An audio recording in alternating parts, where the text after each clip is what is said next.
So let's start. Faith and justice. The two loves of my life have been those two words. Faith and justice. And putting them together for the common good has been my vocation. Now, that's why many of you are here. And that's why I'm back.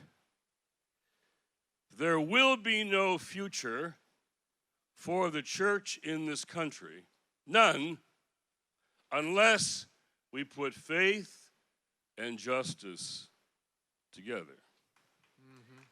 No future. Now, there may be institutions and congregations full of people who are just politicized cults reflecting ideological commitments. But you know what? All the churches who don't put faith and justice together are going to die. And a whole new generation is going to go nowhere near them until they do. So that's where I want to start. Faith. Now the Jesuits, I love the Jesuits, and now I'm kind of a new honorary Jesuit at Georgetown. They have a phrase, it's a banner on the campus. When I go into my new office, the banner's there. It says, faith does justice. Faith does justice. Now, as was said early on, I see my Sojourners crew friends down here in the front row. Let's give Sojourners a big hand here. We just had a planned transition. This is our 50th anniversary year. 3 years ago, I said to myself, 50 years, that's a long time. I don't think I want to go to my office the next day after the party. So we decided to make a change in the role of president. And who better than my old dear friend, Adam Taylor, and the board said, great, and Adam said, I'll do it, and Adam Taylor is now the new president of Sojourners. Let's hear. And his new book is coming out next week. It's called A More Perfect Union. Cindy, you got some copies over there over there, and it's okay. So read the book. What's that? Some of mine too, okay. So I am very excited about Adam Taylor's new leadership. So I was unemployed. But Georgetown came along and offered me this wonderful gift of the two words that are the great loves of my life are in this new venue for my vocation. I learned that no other policy school in the country has a chair of faith in anything. So Georgetown, in the policy school, that's where I'm rooted, now has this chair of faith and justice. And now a whole center for the university on faith and justice. So I had my class last night, happier than I can be. It's a wonderful place for me to be, and a whole new generation. And my classes are so diverse, undergraduates and graduate students and Christians, Catholics, evangelicals, black church, Jews, Muslims, and nobody at all. I say to my class, first time I did this class a long time ago, I said, tell me why you're here and what brought you to class. And I remember that first time, this was at the Kennedy School up at Harvard, and the most devout religious kid in the class was a very devout young black church student. He said, I'm here because I'm a born-again follower of my Lord and Savior, Jesus Christ, and this class will give glory to God. Hallelujah. This is at the Kennedy School of Government. The woman next to him, who was next to speak, under her breath, we could hear her say, oh, shit. I'm a feminist, lesbian, agnostic. I'm here to give this shit one more chance. So they became great friends over the course. And I always tell that story I did the other night. And I said, so if you're anywhere between those two, you're welcome here in this class. And we have that kind of diversity, racially, religiously. And yet people are hungry because they're looking for something to put their lives and this country back together again. And, you know, the biggest denomination in the country growing-wise, you know this, for Frankie, the biggest one is the none of the above, checking the box. What's your religious affiliation? None of the above. Well, it's the fastest growing church in the country, none of the aboves. So and they're called the N-O-N-E-S, the nuns. Now, I love the nuns. I told that story at Georgetown this week, and all the sisters said, yeah, you love us, the nuns. I said, yeah, I do love those nuns, too, because when I was starting at Sojourners many years ago at Sojourners, I'd go out to speak at these evangelical Christian colleges. There'd always be 2 rows of Catholic sisters, full gear, full habits, in the front 2 rows there. And I'd say, sisters, why are you here? Well, Jim, we're local. I said, well, figure that, but why are you here? Well, this is a very conservative place. I said, yeah, that's kind of why I'm here. He said, they'd say, we thought somebody should have your back. So I've had nuns for bodyguards for years. But I love the N-O-N-E-S, the nuns. Most of the nuns, those young people, believe in God. They just don't believe in religious institutions and don't want to affiliate because of what we do and don't do. But they are hungry and they are ready, and my class is full of them. And I just love it. So the future, this isn't my talk for today, but let me just say it quickly. What you're going to see around this country is something that I'm going to call a new remnant church. A remnant church, which will be, and let's be realistic, a minority of white Christians who find their way to Jesus. Just a minority, but a big one.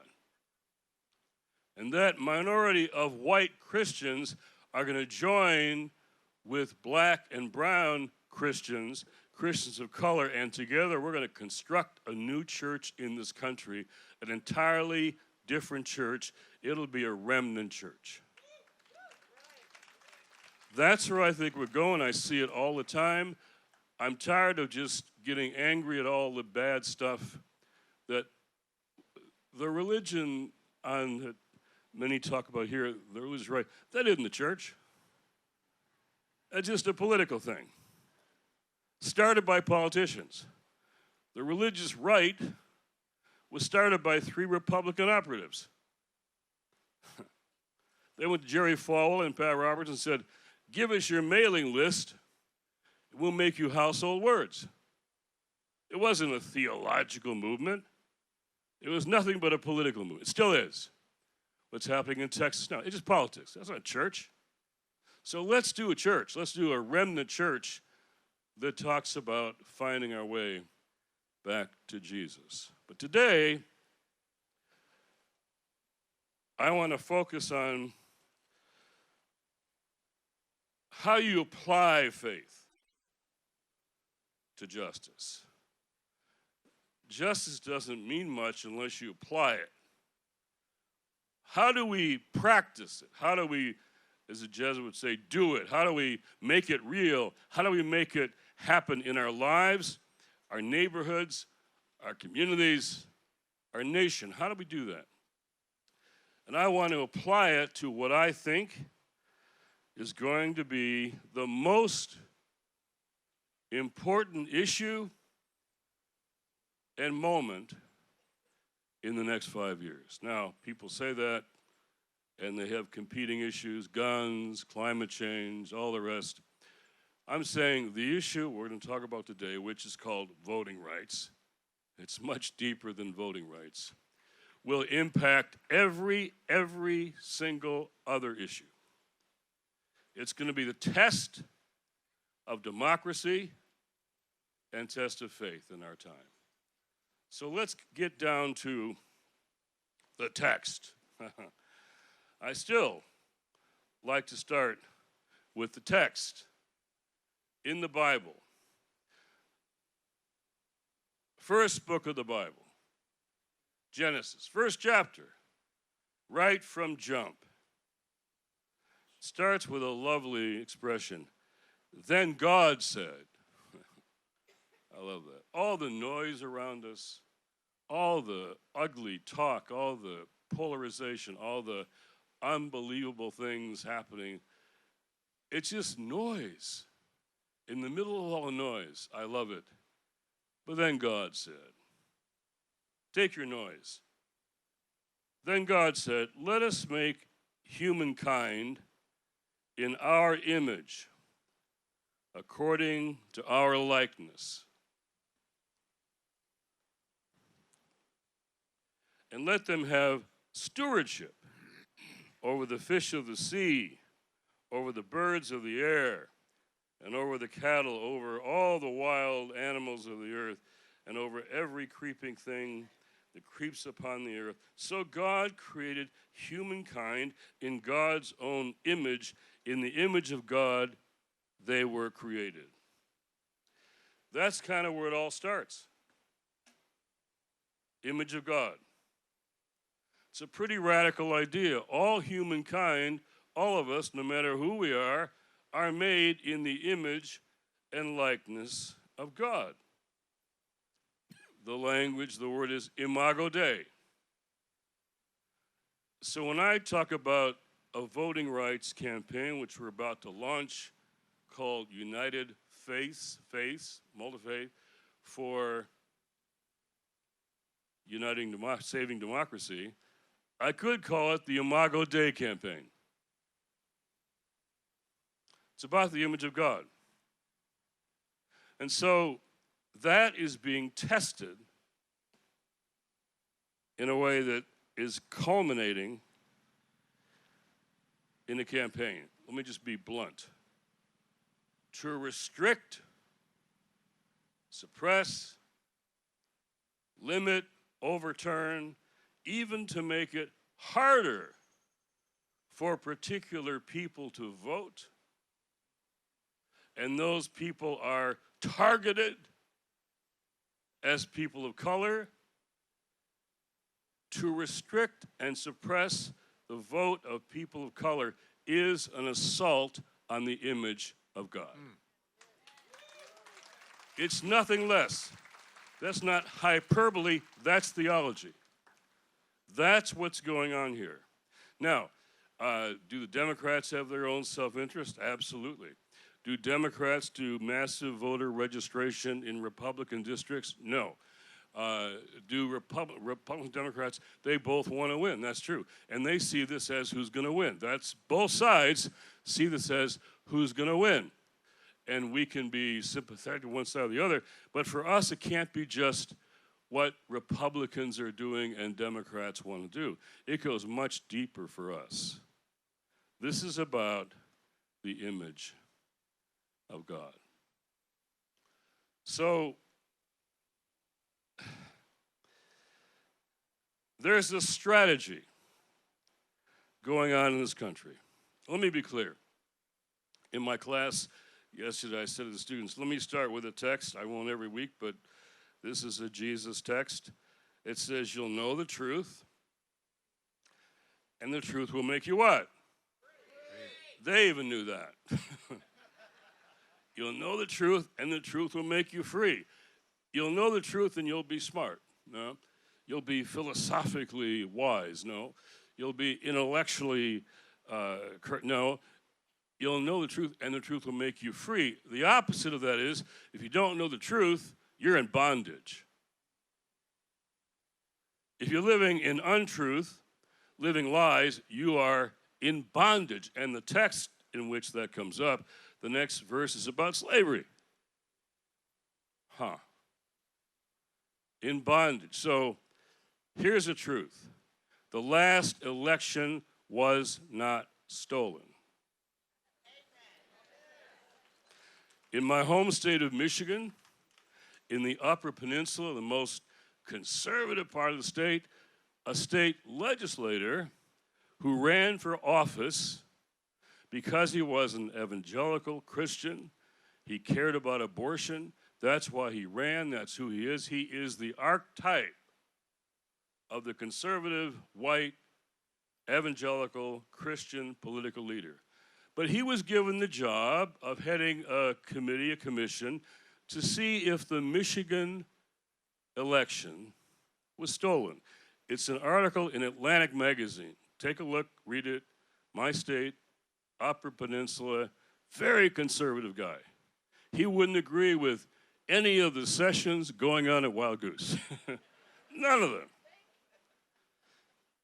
He did a study and found the election in Michigan wasn't stolen. It was free, fair, more access than ever before, and he said that. And now he's living with death threats to his family. So the last election wasn't stolen, but here's the key. The next two are planned to be stolen. The next two elections are being planned to be stolen. That's the plan. It's a strategy. Things like voter restriction laws. 40-some states now, hundreds of voter restriction laws. Gerrymandering. Voter suppression tactics. Immigration policies that prevent more brown people from being citizens and voting. It's a clear strategy defined in one sentence. Listen carefully. Strategy is to prevent changing demography from changing democracy. Let me say it again. They can't they can't stop changing demography. They're trying to prevent changing demography from changing our democracy. It's a plan, it's a strategy, and they're all over it.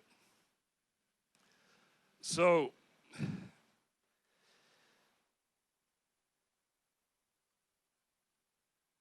you've read the news, I'm sure, and followed this to some extent, and you see laws on voter restrictions in many states, and we're working in all those states, and our activists say, we don't have the votes. There are laws being debated and passed in state legislatures in every state. State legislatures are designed to reflect white, rural, conservative votes. That's just how they're built. My home state of Detroit has little impact on the state legislature in Lansing. Jimmy Carville once said Pennsylvania was Philadelphia, Pittsburgh, and the rest was Alabama. That's true of Michigan. State legislatures are designed to skew in the direction of white, conservative, rural votes. So, while we're organizing against these restrictive laws all over the country, and we are, I'm saying to our folks, we're not going to win those battles. They're going to win those battles. And some of them, like, these aren't just laws like in Georgia and Texas. They're not just about early voting and drop boxes. They're about, in Georgia, the state legislature will be able to change and overturn the results of local elections. That's not a COVID issue. Texas, a judge would be able to overturn local elections. Overturning local elections is part of some of these restrictive laws. So they're going to win in the States because the system is designed.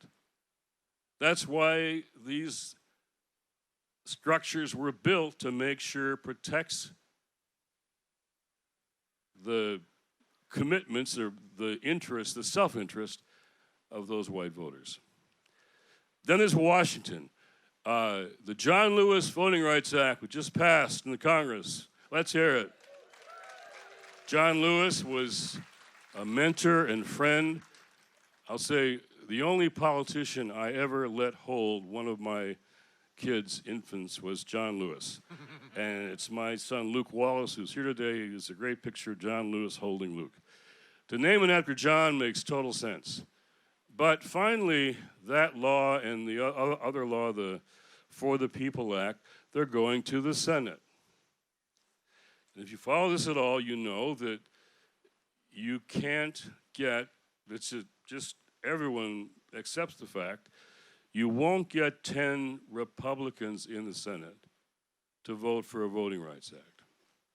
It just won't happen. We all know that. So it'll take something called the filibuster, which is setting aside the need for 10 Republicans to vote, but just to say, no, this is a 50-50 vote. And you have a Democratic Senator, Joe Manchin, and I've met with faith leaders in West Virginia, and Sinema, and they're saying we won't do that. Now, all the organizing we do comes down to watch one thing, whether Joe Manchin is open or not, to having a carved out filibuster for voting rights. Whether voting rights is so important to all of us that on that one, we're not going to let a filibuster block it. We're going to let a straight vote come up in the Senate. He should do that. He's open to voting rights. Whether he will, his West Virginia faith leaders aren't sure. They're trying. We're talking to him. But he will or he won't. And we got to be prepared for him not to. Which I mean, no Washington Voting Rights Act overturning state laws. Now, I'm painting a realistic picture here. People, they get up and they have rallies. We're going to pass this and that. Right now, it looks like they're not going to pass those laws. So what do? Just complain, get angry, protest. We can all get arrested again. That's cool. But I think we need a strategy, and we're putting one together, and I'm going to lay it out right here, right now. So we put something together last year called Lawyers and Collars, which is clergy joining lawyers in polling places to protect the vote. When I went to the lawyers about this, the Brennan Center, Lawyers Committee for Civil Rights, they loved it, to have clergy alongside them in polling places. Pretty cool. It's a different thing when a collar is there than the lawyers. So we trained 2,700 poll chaplains last election. And in North Carolina, there was a polling station where a guy walked into it's mostly a black polling station, and he was voting there as a white guy somehow, and he was armed, he was carrying, had his gun, voted, and then just stood there, just to intimidate. Now, for Democratic pollsters or lawyers to come up is one thing. For a bunch of clergy to surround him and say, hey, you need to find the bathroom? Are you lost? We're going to help you find your way out right now. And they let him out. Or cars right in front of polling places, illegally parked. If the politicians and the activists do it, it's one thing, but when a bunch of clergy in their collars say, hi, we're here to help you. You're going to get a parking ticket. We've talked to the police, and we'd like to get you out before that happens. Please, move your car. Or in Detroit, my hometown, I was talking to the pastor who runs our efforts there, and he said, oh, we got a truck, a Trump truck, pickup truck, in Detroit at a black polling place. I mean, flags, guns, everything. And I said, I could go take care of that. And he called me back and said, well, we got it taken care of. I said, well, how'd you? Well, we surrounded them with pole chaplains. And we were able to help move them. And he said, some of the brothers helped a bit too. And I said, you mean like brother chaplains? He says, sort of. Yeah. So there wasn't the kind of violence we were worried about at polling stations, and partly because we had 2,700 poll chaplains at all those places. This year we're doing more and early. So basically, 4 things. 1, massive voter registration. Everywhere, massive voter, especially in key states. We've named the states. North Carolina is one of them. I'll just name them: Michigan, Ohio, Pennsylvania, Arizona, Georgia, North Carolina. We just chose Texas. And we're going to be there, massive voter registration. 2, IDs. In this country, you cannot vote without an ID. For us to say you should be able to will never work. IDs are done in a discriminating way, targeting people who might not have the right IDs. So we're going to make sure in every state, we're going to put IDs, the necessary IDs, in the hands of every registered voter. Okay, we'll take your ID. We'll make sure everyone has it. 3rd, voter turnout. We had massive voter turnout. Georgia had voter suppression last time. Did you see that that suppression was overcome in Georgia in 2 elections last election, led by clergy helping get people to the polls? And 4th, voter protection on the day of. And early, every time they vote, we'll have chaplains there. Chaplains all over the country. Now, that means we can do that. We don't need to wait for winning victories where we might not win them, but we can do that. I met a North Carolina woman who drove me here yesterday, and she said, I just wonder if I can be useful. I said, I'll answer the question right now in the car. Yes. Yes, you can be. The question is where and how. To be very strategic, where we can be useful. Now, am I just doing this because I follow politics and care about politics and know people in Washington and all of that? No. I think the country is watching. I think a new generation is watching. I think a lot of them are deciding whether it makes any difference to be involved in religion or not. And I think we can be literally the key constituency to leverage the most important political decision in the next 5 years. If they steal these elections, we're not going to see democracy in this country. Let's be blunt. I'm going to be blunt here. The Civil War is not yet over. This country does not have, has never had, multiracial democracy. Never had. We're reaching a place where we are no longer going to be a white majority nation.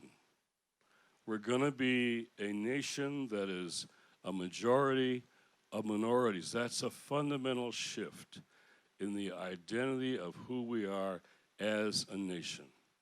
That is a turning point. That's a decision-making time. That's when we decide or not to be what we say we are. And everything is at stake in that decision. So democracy is at stake for sure, but I think faith is at stake too. So faith and justice. What does that mean? How it's applied. It can't depend on what happens just at your state legislatures. We should organize. So always get organized, get lists, contacts, all that, build energy, momentum, all that's good. It can't depend just on Washington because it's going to be a single decision by one or two people there, and we're going to try and help them see and do the right thing, but you never know about people in Washington, right?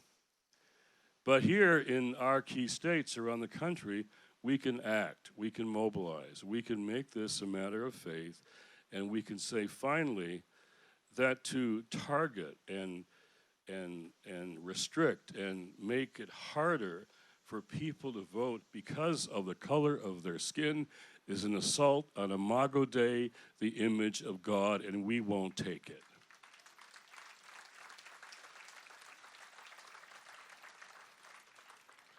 So you're going to see lawyers in collars. Sojourners is very involved. Other organizations are too, all over the country. And we're going to try and take our faith into the streets to make a difference in this nation. Now, there's my students that I see now every week are just, they exemplify the future of this country. It's so wonderful to be with them because they are the future of the country, the future of religion, of faith, and people who are not sure about religion, but they want to commit to something bigger than they are, larger than they are, not just their own self-interest. Religion has no monopoly on morality. Let's say it again. Religion has no monopoly on morality. But we're reaching out to all kinds of people who want somehow to move toward this question of faith. So I'm excited, and it's going to be a real big battle up ahead. But I think the people and the forces that are needed are in play, okay? Am I being clear? Okay. It isn't just justice will change politics, but it isn't just politics. For us, it really is a matter of faith. Righteousness is a word in the Bible all the time, and the word righteousness is synonymous with the word justice. So every morning, I'll just share this, the psalm that I start with every day goes right to the heart of all of this. It's a psalm that I've used on deathbeds, with deathbeds of friends and people in violence and all kinds of situations. It's the most famous psalm. It's taken on new meaning for me. And this summer we took a month off on vacation, and every morning I got up and took a walk with sand dunes and grass on one side and the ocean on the other side. And the psalm starts with, "The Lord is my shepherd, I shall not want." And the language there is, I will want for nothing. I will want for nothing. He maketh me to lie down in green pastures. And if you're like me, and you work too much and too late, Luke came in your night, Dad, it's 11 o'clock, you're still working. You got to be made sometimes to lie down in green pastures. He leadeth me beside the still waters. He maketh me lie down in green pastures. He leadeth me beside the still waters. He restoreth my soul. He leads me in the paths of righteousness. And remember the word, righteousness and justice, for his name's sake. He leads me in those paths, these paths, tough paths of righteousness just for his name's sake. And yea, you get on those paths, you get into trouble sometimes. So yea, though I walk through the valley of the shadow of death, I will fear no evil. I will fear no evil. For thou art with me. You're walking beside me. You're walking right beside me in those paths. Then it says, thy rod and thy staff, they comfort me. And I never figured that out. But walking alongside, the Lord's rod and staff comfort me. Thou preparest a table before me in the presence of my enemies. We've got to prepare a table. Let's just not let's not just hate our enemies and not just be angry at them. No, let's prepare a table before them. Our table, a new table. Thou preparest a table before me in the presence of my enemies. The best thing to do to your enemies is say, okay, here's what we're doing. Here's what we're doing. Take a look. Here's what we're doing. Thou anointest my head with oil. That's just a word of affirmation. That means you're good. You're okay. That was their way of saying you're okay. It's a act of affirmation to anoint someone's head with oil. I mean, I'm not used to being had oil put in my head, but the idea was you're okay. My cup runneth over. Surely goodness and mercy follow me all the days of my life. Goodness and mercy. And I will dwell in the house of the Lord forever. Justice and faith need each other. They need each other.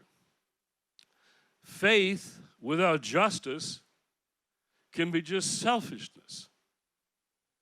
What happens to me? Am I going to heaven? It's me and the Lord. It's this vertical thing I got raised with. It's all about you and God. It's just all about you. In Detroit, when I was just waking up to all this stuff as a teenage kid, I kept going back into the city, what we called the inner city in those days. Black churches taking jobs alongside young black men. They're black and I was white. And I realized we lived in different countries in the same city. An elder took me aside one night and said, son, he's worried I'm getting into trouble, right? Going in the city, getting all these thoughts. Son, you got to understand, Christianity has nothing to do with racism. That's political, he said. And our faith is personal. That's political, and our faith is personal. I left that night, my faith. After that conversation. I didn't have words to go around that then, but I do now. God is personal, but never private. If faith isn't personal, what's the point? I say often to groups of people, the gospel says that God knows everything about everyone in this audience, everything, and wants a relationship anyway. If faith isn't personal, what's the point? But God and faith are personal, but they're not private. The days of private faith must be over in this country. Without justice, faith is just private. But justice needs faith. I've been in justice movements now for more than 5 decades. If you're in a justice movement without faith, you can get tired.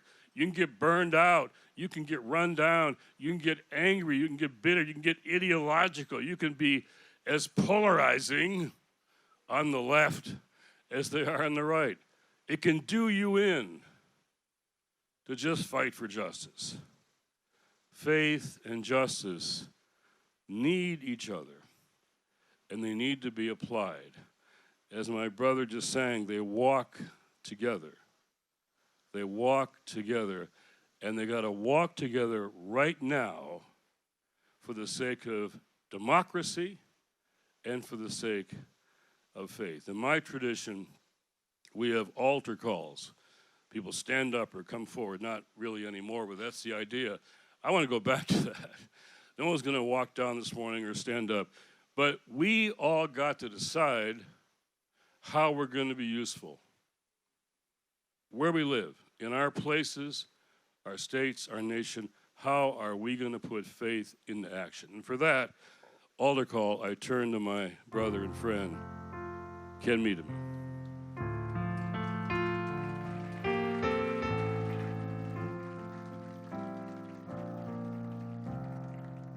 Would you stand to your feet?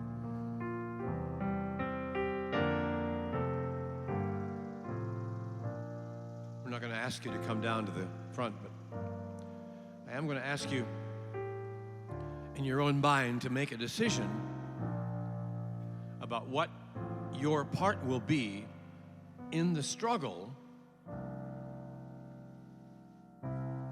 on the assault of Imago Dei. What will you do? How are you willing to commit time and energy to this most important struggle?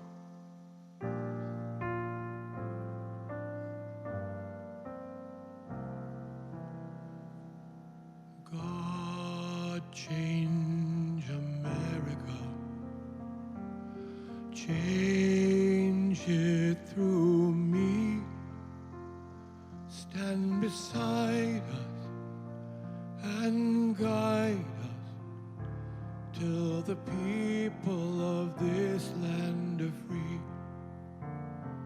From the mountains to the ocean, to the prairies white with snow. God bless America. We won't let go. God, change America. We won't let go. I have decided to follow Jesus.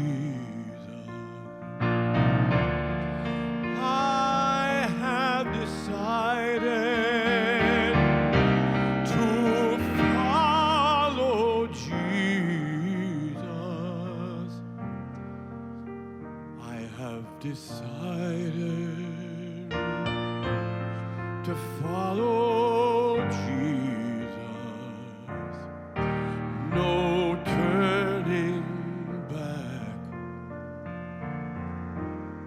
No turning back. Not just be angry, but do the labor. Not just be angry, but do the labor. Not just be angry, but do the labor. No turning back. No turning back.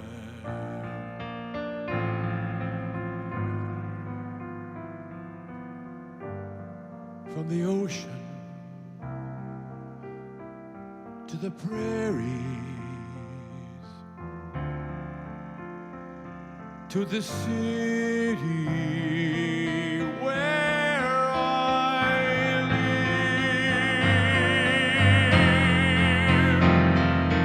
God, change America through what I give.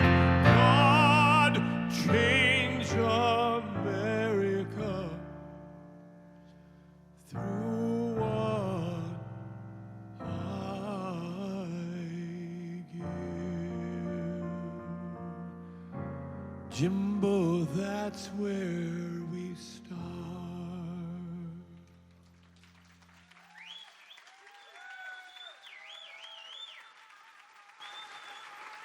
Keep it up for Jim Wallis and Ken Medema. Thank you both so much.